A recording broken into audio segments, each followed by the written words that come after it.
तो hello students, आज हम देखेंगे यूनिट्स एंड मेजरमेंट के third part of the video. दो सीरीज ऑफ वीडियोस हमने स्टार्ट किया है रिलेटेड टू क्लास 11th, जो बच्चे 10th से 11th आए हैं। ठीक है, ये पर्टिकुलरली उनके लिए बनाया जा रहा है एंड उसमें हम देखेंगे कि थर्ड पार्ट में जो हम यूनिट्स एंड डायमेंशन में डायमेंशनल फॉर्मूले के अराउंड बात कर रहे थे, तो उसका फर्दर क्या और एप्लीकेशंस हैं। जैसे कि लास्ट टाइम हमने क्या किया था, checking the correctness of the equation. Equation क्या है, जैसे कि किसी भी इक्वेशन में आप देखोगे क्या होता है, जैसे कि f is equal to m a, so there is an equality sign, तो उसको हम क्या बोलेंगे, इक्वेशन। जैसे कि आपने पढ़ा होगा कि x square plus b x plus c is equal to 0, तो क्या है, क्वाड्रेटिक इक्वेशन, 9th में आपने पढ़ा होगा। सो एनीवेयर जहां पे भी इक्वालिटी साइन है and there is an LHS and there is an RHS, उसको हम क्या बोलेंगे, इक्वेशन। सो इसी equation in the case of physics में हम चेक करेंगे क्या वो इक्वेशन वाकई में करेक्ट है। तो कॉन्सेप्ट ऑफ डायमेंशन को यूज करके हम पिछले वीडियो में प्रूफ किया था कि हाँ ये इक्वेशन करेक्ट है या नहीं। कैसे कि जो dimensional formula left hand side का टर्म का होगा वो आरएचएस का भी टर्म का डायमेंशन सेम होगा। ओके, और अदर वे क्या रिवीजन पॉइंट हम बात कर सकते हैं। Suppose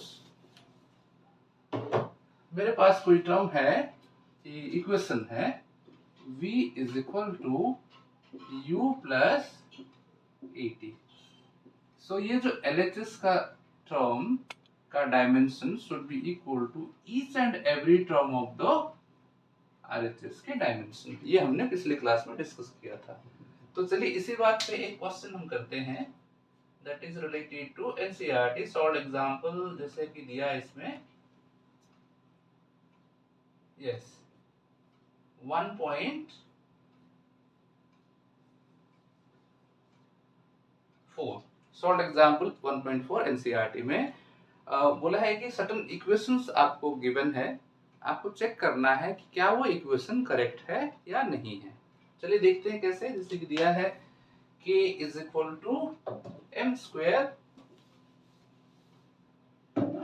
v cube, k is equal to m square v cube. अब k क्या है, k मेंशन है कि दिस इज काइनेटिक एनर्जी। कौन सा एनर्जी है, काइनेटिक एनर्जी। काइनेटिक एनर्जी का dimensional formula is equal to energy and energy का dimensional formula is equivalent to आपका वर्क। सो वर्क का डायमेंशनल फॉर्मूला पिछले दो वीडियो से मैं बताने जा रहा हूं, that is ml square t minus 2। तो अब आरएचएस का डायमेंशन भी क्या होना चाहिए, इतना ही होना चाहिए अगर ये इक्वेशन हमारा करेक्ट है तो लेट अस सी क्या हो रहा है। ये ऑप्शन ए है, हमने part A of the NCERT solve example है। सो लेट्स सी, ये हमारा m स्क्वायर है ना। m स्क्वायर मतलब कैपिटल M का स्क्वायर, मास हो गया ये। v means velocity. वेलोसिटी क्या है, l t to the power -1। कैसे आया l t टू पावर -1, पीछे वीडियोस का आप जल्दी से स्किप करके देखोगे, यू विल फाइंड कैसे हमने l t टू पावर -1 निकाला। सो नॉट वेस्टिंग टाइम, तो इसका क्यूब है तो यहाँ पे क्यूब हो जाए। लेट अस सी क्या आ रहा है, m square l cube t -3, -1 का क्यूब है तो -3 हो जाएगा। क्या हमारा LHS का dimension is equal to RHS के डायमेंशन से सेम है? नहीं है, बिल्कुल नहीं है। दैट मींस ये इक्वेशन जो है करेक्ट नहीं है। तो नेक्स्ट पार्ट देखते हैं। इसमें आया समझ, how we check the correctness of the equation, कैसे चेक करते हैं यूजिंग डायमेंशन कॉन्सेप्ट, इस तरीके से। ठीक है, तो second part of the question देखते हैं क्या गिवन है। So again I am repeating, ये क्वेश्चन हम कर रहे हैं सॉल्व एग्जांपल एनसीईआरटी के 1.4 में से। तो k इज इक्वल टू दिया है हाफ mv स्क्वायर। तो फॉर्मूले वाइज भी सही लग रहा है, 9th हमने पढ़ रखा है kinetic energy half mv square होता है, तो डेफिनेटली ये सही होगा। बट फिर भी अगर हमें स्कूल के एग्जाम में पूछा जाए, ऑब्वियसली कंपटीशन में इतना इजी क्वेश्चन नहीं पूछेंगे, थोड़े से डिफिकल्ट होगा, बट हाँ स्कूल के एग्जाम में ये 1 मार्कर 2 मार्कर में पूछे जाते हैं कि डायमेंशनली चेक करो कि क्या ये इक्वेशन करेक्ट है कि नहीं। तो क्या करेंगे, एज यूजुअल काइनेटिक एनर्जी हमने ऑलरेडी प्रूव कर रखा है, ml² t-2। RHS में हाफ क्या है, नंबर है, नंबर का कोई डायमेंशन नहीं होता है क्योंकि उसका कोई भी यूनिट नहीं है। जिसका यूनिट होगा उसी का ही डायमेंशनल फॉर्मूला बन सकता है, जिसका यूनिट नहीं होगा, आई मीन जो यूनिटलेस होगा, उसका डायमेंशनल फॉर्मूला नहीं होगा। वेरी क्लियर है। जैसे रोल नंबर है, कोई यूनिट थोड़ी ना है उसमें, सो वहां पे हम simply will take it as a dimensionless quantity. तो चलिए, सो हाफ का तो कुछ है नहीं, m है v² L t⁻⁻1 का square, that is ml² t-2। So here we can see कि ये बिल्कुल दोनों LHS is equal to RHS। ठीक है, चलिए, सो ये क्वेश्चन हमारा सही है। पार्ट 3 पे चलते हैं। आज मैं कुछ बोर्ड पे क्वेश्चंस भी दूंगा आपको, आप उनके आंसर्स मुझे आपके सो कॉल्ड वीडियो में कमेंट बॉक्स में नीचे लिख के बताओगे, क्योंकि ऐसे आपसे बहुत ज्यादा इंटरेक्शन हो नहीं पा रहा है, आप डाउट्स पूछ नहीं रहे हो। तो now I will try to create another way of communication कि मैं कुछ क्वेश्चंस दे दूं आपको क्विज की तरह, आप उनके आंसर्स कमेंट बॉक्स में नीचे लिखना स्टार्ट कर दो। And again very soon will be doing the live classes. जैसे थोड़ा आपका पार्टिसिपेशन ज्यादा होगा उतना ही जल्दी मैं क्या करूंगा, लाइव क्लासेस स्टार्ट करूंगा। ठीक है, part c of the question देखते हैं क्या है।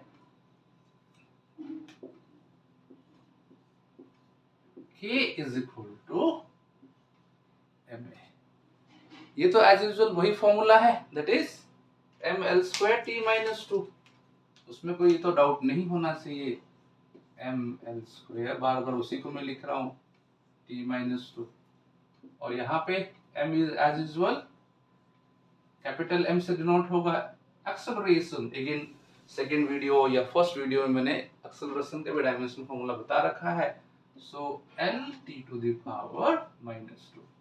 देखिए क्या सेम है, नहीं, यहाँ पे m है, t-2 है, बट L का स्क्वायर है, बट यहाँ पे L का ओनली पावर 1 है। So this is not a correct equation. Kinetic energy, ये क्या है, फोर्स का, ऐसे भी energy is not equal to force, है ना। अगर काइनेटिक एनर्जी है, ये फोर्स का फॉर्मूला है, तो हम फिजिक्स के कॉन्सेप्ट वाइज भी समझ सकते हैं कि they can not be same. But यहाँ पे हमें क्या करना था, डायमेंशनली चेक करना था, वो भी सही नहीं है। So this is not a correct equation. Clear है। Last part of the question, नहीं और दो पार्ट है, तो पार्ट 4 ऑफ द क्वेश्चन देखते हैं क्या है। बोला है कि 3/16 mv², k is equal to 3/16 mv²। Yes, तो भाई ये तो बहुत आसान है। अगेन अभी हमने डिस्कस किया था, यहाँ पे 3/16 हो या 1/2 हो, 5/40 हो, कुछ भी हो जाए, वो तो यूनिट लेस है, नंबर है। तो अभी जस्ट हमने डिस्कस किया था mv² है तो डायमेंशनल फॉर्मूला क्या होगा, सेम ही होगा, काइनेटिक एनर्जी है। तो चाहे यहाँ 3/16 हो या हाफ mv² हो, कोई फर्क नहीं पड़ता है डायमेंशनली। सो एज यूजुअल ये ml² t-2, और अभी हमने प्रूफ किया था ये भी ml² t-2। जहां पे चीजें रिपीट हो रहे हैं, थोड़ा सा हो सकता है मैं फास्ट हो जाऊं, बट अगर फिर भी आपको समझ नहीं आए तो कमेंट बॉक्स में लिखना स्टार्ट करो। आप लोग लिखते नहीं हो तो मुझे समझ नहीं आता एग्जैक्टली आप देख रहे हो तो कितना देख रहे हो, कहाँ पे आपको दिक्कत हो रहा है। मैं तभी समझ पाऊंगा जब आप मेरे से इंटरैक्ट करोगे। इस मिनट में सर ये दिक्कत हुआ, यहाँ पे मेरे से ये दिक्कत हुआ, आपको ये चीजें करना पड़ेगा। ठीक है, दैट्स फाइन। तो part last part of the question क्या है,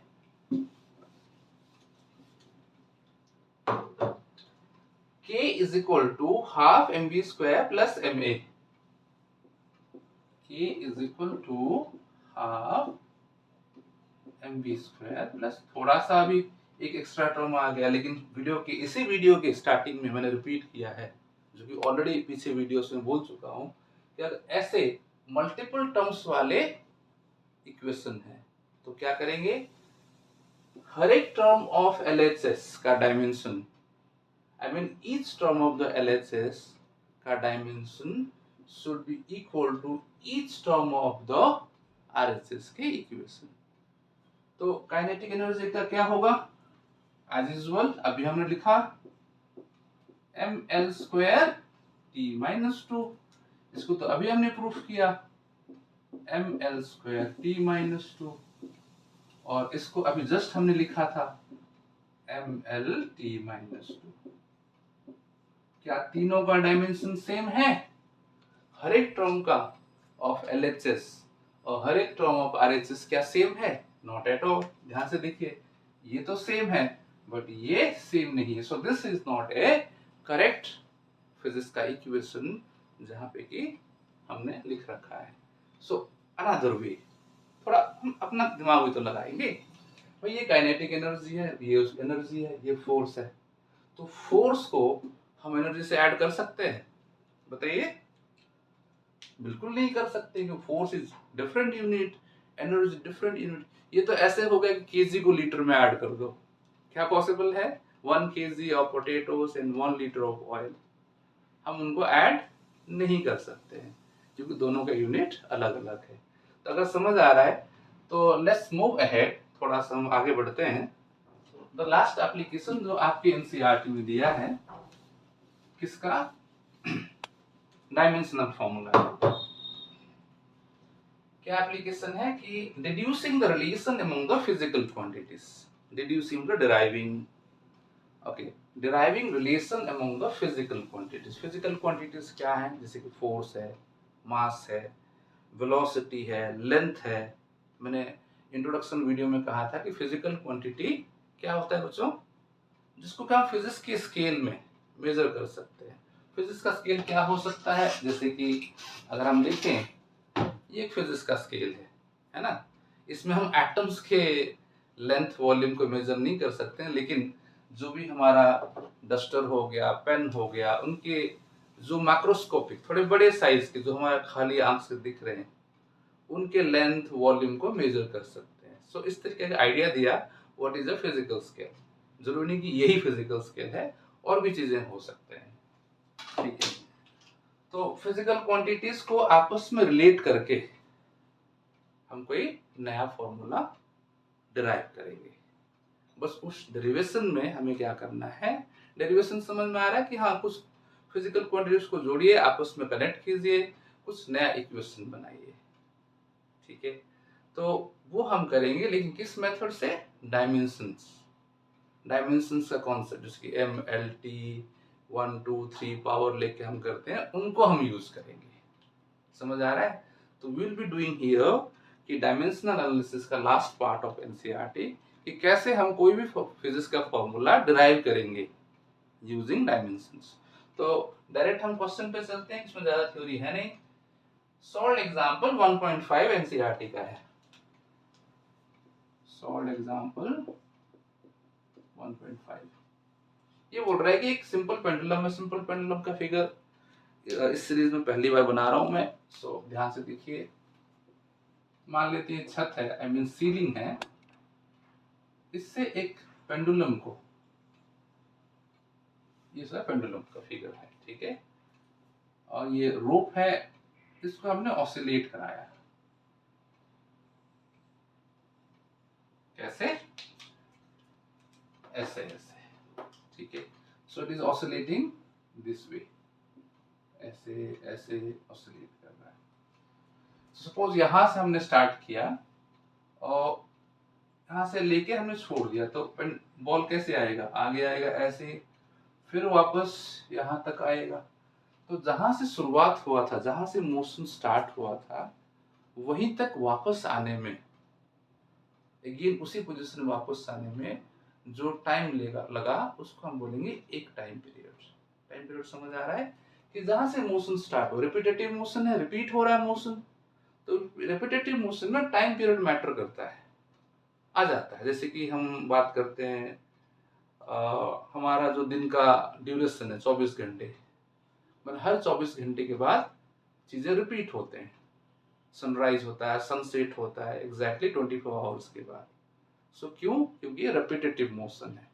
तो पेंडुलम भी रेपिटेटिव मोशन है, तो जहां से मोशन शुरू हुआ था अगेन उसी पॉइंट में आने में जो समय लग रहा है that is your time period. तो इस टाइम पीरियड एक फिजिकल क्वांटिटी है, इसको हमें क्या करना है? ऑब्टेन करना है। जो फाइनल फॉर्मूला है कुछ ऐसे आएगा। ओके, तो फिलहाल तो हम ये कांस्टेंट के वैल्यू तो नहीं निकाल सकते क्योंकि ये 2 एंड पाई क्या होता है 22/7, तो ये वैल्यू तो हम नहीं ऑप्टेन कर सकते फॉर्मूले में। इसको हम कांस्टेंट के ले लेंगे। बट ये एल का पावर कितना है बच्चों? ध्यान से देखें, let's take it as a one new constant k into l का अंडर रूट है, तो एल टू द पावर कितना होगा बच्चों? 1/2 जी टू द पावर 1/2। ये रिलेशन हमें डायमेंशन से मिल जाएगा। अगर इतना भी मिल जाए, कांस्टेंट का वैल्यू तो हम पता नहीं कर सकते हैं, बट हाँ इतना भी मिल जाए तब भी हम कहेंगे कि वी ऑब्टेन, हमने डिराइव कर लिया किसका? टाइम पीरियड ऑफ पेंडुलम का फॉर्मूला। ठीक है, बार बार रिपीट कर रहा हूँ, कांस्टेंट का वैल्यू हम यहाँ से ऑब्टेन नहीं कर सकते हैं, बट हाँ टाइम पीरियड जिस पे डिपेंडेंट है, ठीक है, टाइम पीरियड जिस पे डिपेंडेंट है उनके साथ रिलेशन कैसा है कि L टू द पावर 1/3 है, G टू द पावर 2/3 है, क्या रिलेशन है वो हम ऑब्टेन कर सकते हैं। ठीक है, चलिए तो हम क्या करेंगे? बोल रहा है कि time period is dependent upon under the action of force of gravity से इन्फ्लुएंस्ड है, and simple pendulum time period dependent किस किस पे? लेंथ पे है, एक्सेलरेशन ड्यू टू ग्रेविटी पे है, ठीक है, एंड उसके मास पे डिपेंडेंट है। तो क्या बोला जा रहा है? Time period of the simple pendulum is proportional to, I mean dependent, ठीक है, मास पे, एल पे, and acceleration due to gravity पे। ठीक है, तो अब हम क्या करेंगे? हमें तो पता तो नहीं ना कि m के ऊपर कितना डिपेंडेंसी है, क्या 1 है 2 है, तो हम आर्बिट्ररी अलजेब्राइक वैल्यूज या सिंबॉलिक वैल्यूज ले लेंगे x y z। क्यों? हमें इन वैल्यूज को पता करना है, अभी नहीं पता है। एंड प्रोपोर्शनलिटी हटाना है तो क्या डालना पड़ेगा बच्चों? एक कांस्टेंट डालना पड़ेगा, दैट इज प्रोपोर्शनलिटी कांस्टेंट, जिसके बारे में यहाँ बोल रहा हूं मैं। ठीक है, तो फिलहाल मैं के ही डालता हूं, t is equal to k m to the power x l to the power y g to the power z। अभी क्या हो गया? एक इक्वेशन हो गया, LHS RHS। अब हम क्या करेंगे? हमें पता है कि अगर ये इक्वेशन हमें सही से बनाना है तो हमें क्या करना पड़ेगा? ध्यान रखना पड़ेगा कि लेफ्ट हैंड का dimensional formula should be equal to right hand side के डायमेंशनल फॉर्मूला। कांस्टेंट है, अब इसको हम इग्नोर करेंगे, इसका डायमेंशन को। ठीक है, so what we will doing here कि इसका डायमेंशन देखते हैं, m टू द पावर 0, ठीक है, थोड़ा ऊपर कर लेता हूँ, क्या पता नहीं दिख रहा हो तो यहाँ पे मैं, हाँ, m to the power 0, l to the power 0, t to the power 1। I hope it is visible to you। इसका तो डायमेंशन नहीं लेंगे, अगेन मास है तो m to the power x, length है तो l to the power y, symbolic में हम कैपिटल लेंगे। g क्या होता है? एक्सेलरेशन ड्यू टू ग्रेविटी, मतलब क्या होगा? एक्सेलरेशन का डायमेंशन होगा, यस और नो? तो यहाँ पे हम क्या लिखेंगे? L t to the power -2, acceleration का डायमेंशनल फॉर्मूला, ये z हो गया। चलिए अब मैं क्या करता हूँ कि इसको थोड़ा जगह बना लेते हैं यहाँ पे, ध्यान से देखना, थोड़ा इसको ओपन कर लेता हूँ, ML, ठीक है, M0 L0 T1, और इधर हो गया MX। So M0 L0 T1 m to the power x l to the power y, but यहाँ पे भी l छिपा हुआ है, सो l क्या होगा? l का पावर z। सो अगेन फिलहाल मैं लिख देता हूँ l का पावर z एंड t का पावर -2 इंटू z, तो t का पावर कितना हो गया बच्चों, -2z। बट ये थोड़ा सा इसको थोड़ा अलजेब्राइकली सॉल्व करते हैं।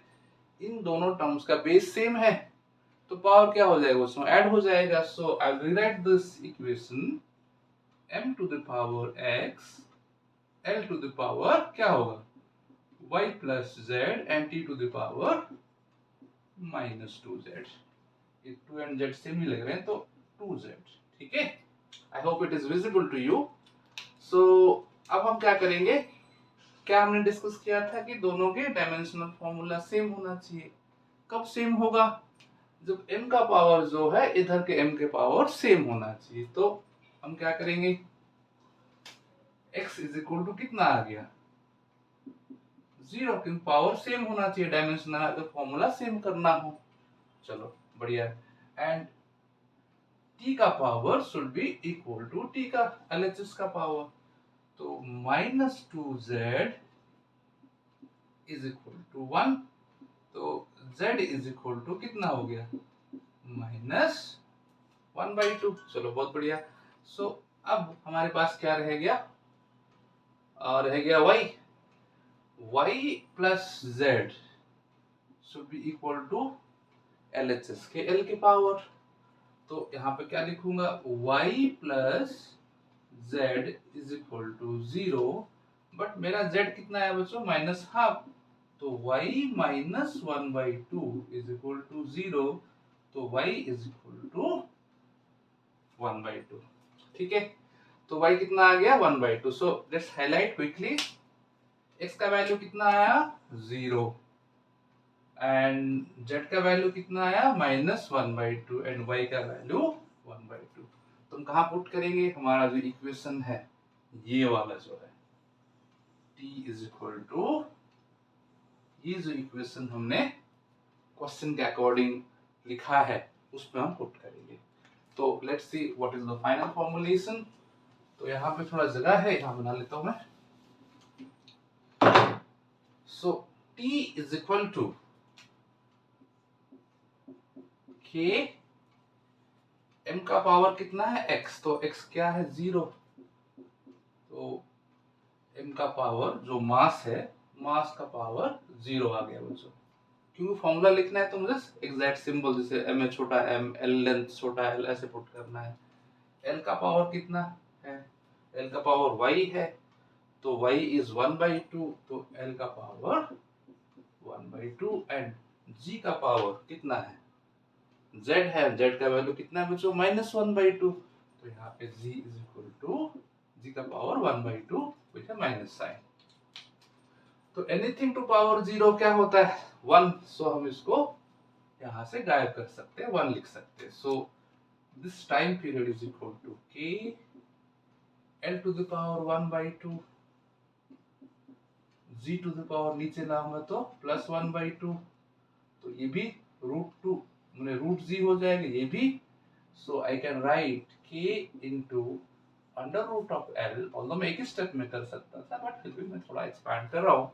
सो व्हाट वी आर सीइंग कि this is coming out to be time period is equal to k into जो मैंने स्टार्टिंग में लिखा था। तो मैंने बार बार कहा कि k का वैल्यू हम यहाँ इस मेथड से ऑब्टेन नहीं कर सकते, बट यस कुछ कांस्टेंट वैल्यू रहेगा, बट ये तो ऑब्टेन हो गया। सो दिस वे, इस तरीके से हम क्या कर सकते हैं, हम कोई भी गिवन रिलेशन इन फिजिक्स अगर हमें गिवन है कि भाई हाँ टाइम पीरियड मास पे डिपेंडेंट है, लेंथ पे डिपेंडेंट है, लेंथ क्या, लेंथ ऑफ द पेंडुलम, ठीक है, एंड मास क्या, mass of the pendulum dependent है, ये हमें गिवन था, ऐसा नहीं हमने कुछ कहीं और से लिया है, क्वेश्चन में गिवन था। According to the given question using the concept of dimensions हमने ये फॉर्मूला ऑब्टेन किया। क्लियर है। तो इस तरीके से आपके स्कूल के एग्जाम्स में ये बहुत ही प्रोबेबल क्वेश्चन है कि इस नॉर्मली पूछते ही हैं, जैसे कि यूटीज होंगे, हाफ ईयरलीज होंगे, टर्म 1 होंगे, इस तरह के क्वेश्चंस आपको जनरली वहां पे देखने को मिल जाएगा। ठीक है, सो आगे बढ़ते हैं, कुछ क्वेश्चंस करेंगे एंड मैं जैसे कहा था क्वेश्चंस मैं आपको दूंगा क्लास में ताकि आप सॉल्व करके मुझे कमेंट बॉक्स में उसके आंसर्स लिख के बताओगे। ठीक है, चलिए स्टार्ट करते हैं। एक आध क्वेश्चन हम पिक करते हैं फॉर यू। जैसे कि एक क्वेश्चन मैं सॉल्व कर देता हूँ, उसके बाद मैं क्वेश्चंस आपको दूंगा। या तो वो क्वेश्चन सीबीएसई बोर्ड के होंगे, या तो वो क्वेश्चन बहुत ही लेवल 0 के नीट के क्वेश्चन होंगे, या लेवल 0 के जेईई मेंस में बहुत इजी क्वेश्चंस में आप पूछूंगा। एंड आपको कोशिश करना सॉल्व करके कमेंट बॉक्स में उसके आंसर्स लिखे। हाँ, डेफिनेटली गूगल मत करना, क्योंकि फिर आपका आंसर एग्जैक्टली जो आप सॉल्व कर पा रहे हो कि नहीं पा रहे हो मुझे पता नहीं चलेगा। ठीक है, but again I am repeating, बहुत ही जल्द हम लाइव क्लासेस स्टार्ट करने वाले हैं। बट एक ही कंडीशन है, जितना आप कम्युनिकेट करोगे तो आप लोगों को बेहतर समझ पाऊंगा, एंड लाइव क्लासेस में उतना एफिशिएंटली मैं delivery in terms of studies आपको दे सकता हूँ। आ रहा समझ? चलिए क्वेश्चन मैं पिक करता हूँ जो कि मैं सॉल्व करूंगा। ठीक है, चलिए इसको मिटा देते हैं।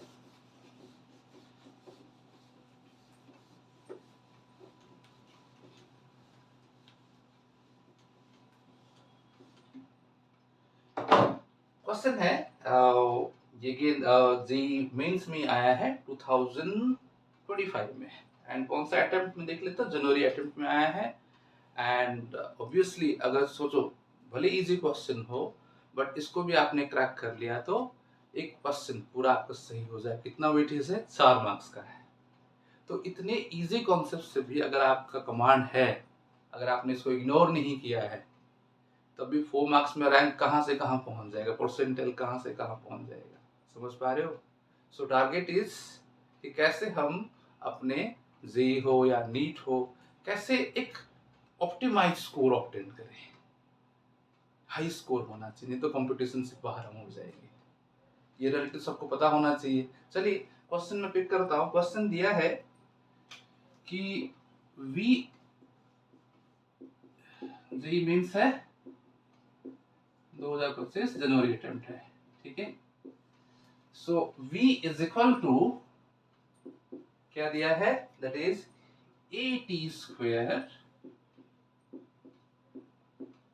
Plus bt upon c plus b। ठीक है, तो v क्या है, again I am making clear, velocity है। क्या है? वेलोसिटी। एंड वेलोसिटी के साथ ये a b c जो है कांस्टेंट्स है, but obviously they are not dimensionless. मैं पहले बता दूं, जैसे कि हमारा टाइम पीरियड में जो 2 पाई कांस्टेंट था, जिसको हमने कांस्टेंट लिया, उसका डायमेंशन क्यों नहीं था? क्योंकि वो यूनिटलेस था। क्यों? प्योर नंबर था। प्योर नंबर का कोई यूनिट नहीं होता है। बट यहाँ पे क्वेश्चन मेंशन है कि इनके कुछ डायमेंशंस हैं। तो हमें ये बोल रहा है कि ये टी क्या टाइम, तो velocity is dependent upon time के इस तरीके के वेरिएशंस। ओके, तो ये टाइम वेरिएबल है। फिर उन्होंने क्या पूछा है, अगर ऐसा इक्वेशन है तो product of A into B into C का डायमेंशनल फॉर्मूला क्या होगा, ये पूछा है। तो not only A into B into C, तीनों का इकट्ठे मल्टीप्लाई करने के बाद जो रिजल्ट आ रहा है, जो डायमेंशनल फॉर्मूला आ रहा है, उसका हमको दिया है। 4 ऑप्शन दिए, 4 ऑप्शन में लिखूंगा नहीं, डायरेक्ट आंसर पे आऊंगा। सो अगेन कैसे सॉल्व करेंगे, सोचिए थोड़ा। क्या कर सकते हैं हम इसमें? कोई मैथमेटिकल तरीका तो नहीं है कि डायमेंशन। तो हम अगेन जो पीछे वीडियोस में, आज के वीडियो, पीछे के वीडियोस में हमने सीखा, checking the correctness of the dimensional या फिजिकल इक्वेशन। कैसे चेक करते थे कि हर एक term of LHS should be equal to the each and every term of RHS। तो इसका मतलब है कि इस का dimensional formula, I mean LHS में जो V है, is also equal to the dimensional formula of AT square। Similarly, dimensional formula of V is also equal to BT upon C plus T। Yes or no? तो अब हम इसको apply कर लेते हैं। इससे हमारा 2 इक्वेशंस आएगा, देखते हैं कैसे होगा। V का डायमेंशन जो है इसके साथ बराबर होगा AT स्क्वायर। ठीक है, तो V का डायमेंशन क्या है, m0 या m को लाते ही नहीं, क्यों अन्य से टाइम वेस्ट होगा, lt to the power -1। Okay, या इसको और एक तरीके से कर लेते हैं और टाइम सेव हो जाएगा। I just quickly do it. It implies कि at square is equal to v और a is equal to v upon t square. तो a का डायमेंशन क्या आ गया, velocity is lt to the power -1, ये t स्क्वायर, तो ये t स्क्वायर ऊपर जाएगा तो क्या होगा बच्चों, t to the power -2 and -1, so lt to the power -3। तो बच्चों a का डायमेंशन फॉर्मूला क्या आ गया, कैसे निकाला, समझ आया आपको, using the concept of checking the correctness of dimension. तो a का आ गया। अब नेक्स्ट किसकी बारी है, b एंड c की। चलो, इससे पहले कि टोटल b एंड b का निकालूं, c बहुत आसान है, देख सकते हैं आप, यहाँ पे क्या दिया, c प्लस t। t का यूनिट सबको पता है, क्या है बच्चों, सेकंड है ना, t का यूनिट हम फिलहाल सेकंड लेते हैं। तो अगर ये t c से ऐड है या c इस t से ऐड है, तो क्या ये c का यूनिट अदर देन टाइम होगा, अदर देन सेकंड होगा, नहीं, मुश्किल होगा। क्योंकि अगर सपोज ये kg है और ये टाइम सेकंड है, तो क्या इनका एडिशन सही है, नहीं है। तो इसका मतलब अगर उन्होंने ऐड करके दिया है c प्लस टी, इसका मतलब t का जो यूनिट होगा c का वही यूनिट होगा। इन अदर लैंग्वेज t का जो डायमेंशनल फॉर्मूला होगा c का वही डायमेंशनल फॉर्मूला। t का dimensional formula capital T to the power 1 है, तो आई राइट डाउन c का जो डायमेंशनल फॉर्मूला है only T to the power 1 में टाइम का जो डायमेंशन है। चलिए, अब क्या आ गया, चलो अब हम बात करते हैं कि इसका मतलब ये टाइम है, ये भी टाइम है, तो दोनों का यूनिट भी क्या होगा, टाइम ही होगा ना। हमारे पास लास्ट टर्म है bt, या आई राइट डाउन अगेन, इसका dimension is also equal to dimension of this, तो v is equal to bt upon c plus t है।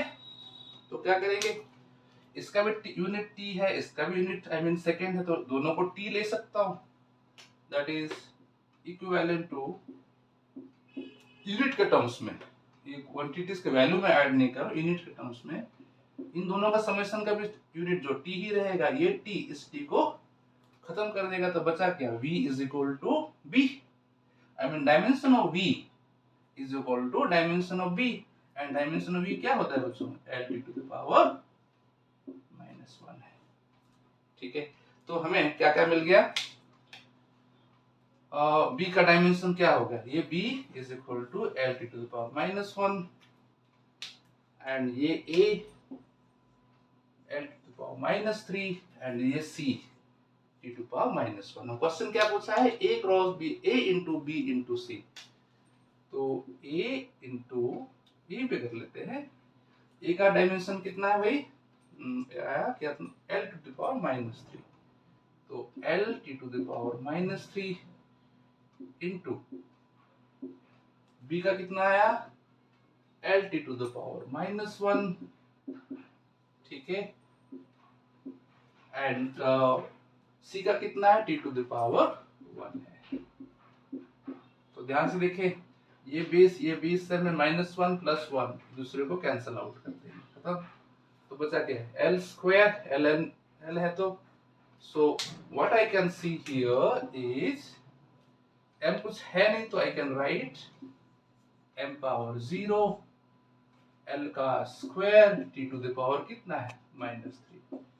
सो ये जो जेईई मेंस का क्वेश्चन है जो इसी साल आया हुआ है, तो अगर थोड़ा सा प्रैक्टिस में एफिशिएंट हो, विद इन 2 मिनट्स इस क्वेश्चन को कर सकते हो, ठीक है।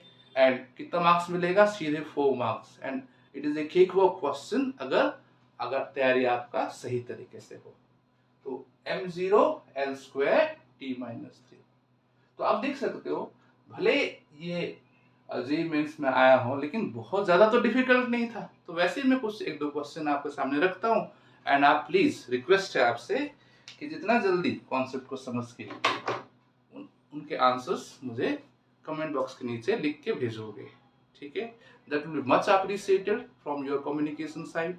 तो लेट्स ट्राई टू, मैं कुछ इजी क्वेश्चन ढूंढता हूँ आपके लिए।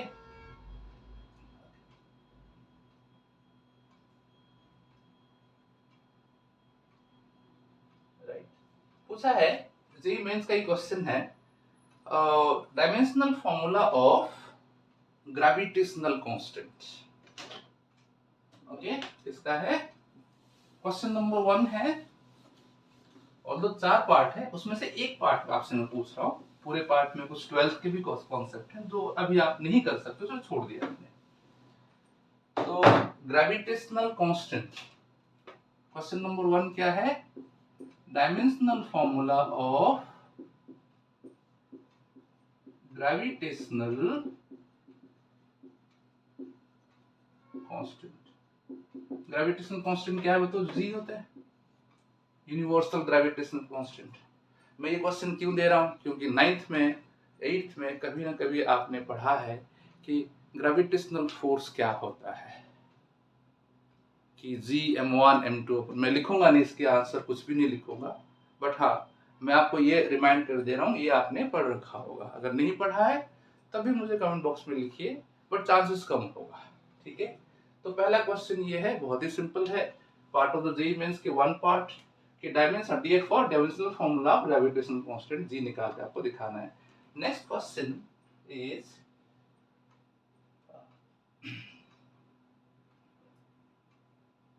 रेजिस्टिविटी, जैसे कि dimensional formula of resistivity। Okay, resistivity क्या है, दैट इज हमने पढ़ रखा होगा R is equal to rho L upon A। This is resistance, ये रेजिस्टिविटी, और ये L है और ये A है। आई नो आपको इसमें थोड़ा सा प्रॉब्लम होगा, but I just want you to go through that difficulty, and नहीं होगा तो डेफिनेटली नेक्स्ट वीडियो में इसके बारे में in the beginning of the class ही मैं डिस्कस करूंगा इन क्वेश्चंस को। So let's not worry about it कि सर ये तो आपने नहीं पढ़ाया, जो भी थोड़ा फेस कीजिए उसको एंड सी द थिंग्स कि क्या आप खुद से कर पा रहे हो, नहीं कर पा तो I am there for you, ठीक है। सो एक क्वेश्चन ये हो गया। नेक्स्ट है हाँ, अभी जैसे मैंने क्वेश्चन कराया है कि v is equal to B T and whatever A T square plus B T by C plus T, ऐसे भी क्वेश्चन दिया था। सेम जेईई मेंस अगेन 2025 जनवरी शिफ्ट में आया हुआ है कि बोल रहा है कि x ऑफ t मतलब पोजीशन, ये क्या भाई डिस्टेंस को हो जो कि टाइम के साथ वेरी कर रहा है। ये इसका मतलब है x is a function of t, I mean x is dependent upon t, x t के ऊपर डिपेंडेंट है। कैसे, उन्होंने लिख रखा है कि a sin t plus b cos square t plus C T square plus d। तो हमें ये पूछा जाए, यहाँ पे t जो है टाइम, मतलब कि x डिस्टेंस जो है टाइम के साथ डिपेंड वेरी कर रहा है। जैसे कि मैं मूव कर रहा हूँ तो मेरा जो डिस्टेंस ट्रैवल है टाइम पे डिपेंडेंट है कि नहीं, तो उन्होंने ऐसे कुछ डिपेंडेंसी का इक्वेशन में दे रखा है। तो इसमें हमें जो क्वेश्चन पूछा गया है बहुत ही सिंपल है कि dimensional formula of A B C upon D का डायमेंशनल फॉर्मूला क्या होगा। मैं पहले से आपको थोड़ा आइडिया दे देता हूँ इस क्वेश्चन को कैसे अप्रोच करना है। कि ये जो साइन है ये डायमेंशनलेस है। कैसे, आगे हम सीखेंगे, फिर भी थोड़ा सा देख लेते हैं। जैसे साइन थीटा हम कैसे निकालते हैं, सपोज ये थीटा है और ये 90 डिग्री है, ये P परपेंडिकुलर, ये base and hypotenuse. Sine theta क्या होता है, P अपॉन बी। P क्या है, एक हाइट है, तो इसका यूनिट क्या होगा, मीटर ले लेते हैं। ये भी बेस एक लेंथ है, ये भी मीटर है, तो मीटर मीटर कट जाएगा। सो कोई भी एंगल हो, साइन हो, कॉस स्क्वायर हो, it is a dimensionless quantity. तो ये हिंट है ताकि आप कंफ्यूज ना करो और ये ना सोचो कि सर ने साइन कॉस का तो डायमेंशन फॉर्मूला बताया नहीं है, बट इतना आसान है। तो बाकी तो टी का टी है। सो जिस तरीके से अभी जस्ट पहले मैंने एक क्वेश्चन कराया आपसे, है ना, तो सेम उसी मेथड को फॉलो करना है। अगर समझ नहीं आया तो बार बार उस सॉल्व एग्जाम्पल जो मैंने कराया है उसको देखना है सर ने कैसे कराया है, तो देख देख के करना भी अलाउड है। But I need the answers of this 3 questions 1 2 3 in the comment box. जैसे कि सपोज इसका आया mlt टू द पावर -2, आप वहां पे लिख देना m2 l1 t-2, तो कोई जरूरी नहीं कि पावर में हो, मैं समझ जाऊंगा आपका आंसर। सेम वे इनके भी आंसर्स आपको लिखना है, ठीक है। So let's start this way of communication. जितना कम्युनिकेशन करोगे, because I believe as a teacher कि teaching is a two way communication process, इनमें होना भी चाहिए। ऐसा ना हो कि मैं बोलते जाऊं आप सुनते जाओ, ये सही नहीं है, उससे लर्निंग नहीं हो पाएगा। Participation equally from both sides is needed, then only एक सही आउटपुट बनता है किसी पढ़ाई से। तो again I'm requesting you to solve the question and write the answer in the comment box, that will be much appreciated from your side, ठीक है। तो नेक्स्ट वीडियो में आगे हम देखेंगे क्या और यूनिट्स एंड मेजरमेंट में और हम पढ़ सकते हैं, but please kindly solve the questions, okay.